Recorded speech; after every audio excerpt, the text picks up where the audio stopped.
Mga kapatid, kasunod nga po ng target na fishing ban, pag-usapan naman natin ang ilang kilalang isda rito sa Pilipinas. Una na riyan ang tinagurian nating pambansang isda, ang bangus. Pero bakit nga ba ito ang ating national fish? Sa totoo lang, ang titulong yan, hindi naman talaga official.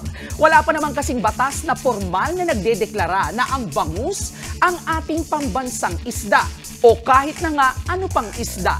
Ayon po sa mga eksperto, popular opinion at tradisyon na lang daw na naipasa-pasa sa mga henerasyon ang pagtawag natin sa bangus bilang ating national fish.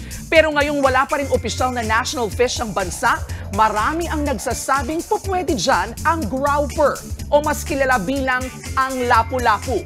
Ipinangalan po yan sa sikat na sinaunang Visayan hero na si Lapu-Lapu. Kung endemic na isda naman ang hanap nyo, it's the OG Pinoy fish, ang tawilis. Matatagpuan lang sa Taal Lake. Ang tawilis po ang natatanging freshwater sardine in the world. Ang bongga, no? Isa pang endemic na isda dito sa bansa, ang Mystictis luzonensis o mas kilala bilang sinarapan.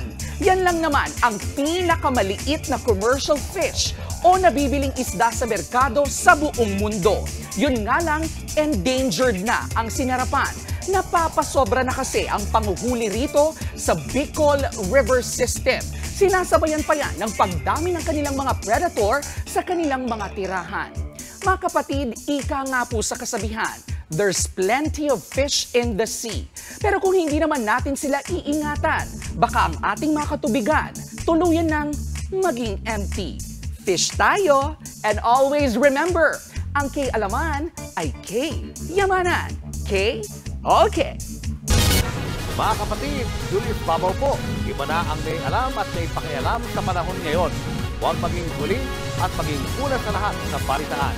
Mag-subscribe at mag-follow sa social media pages ng News 5.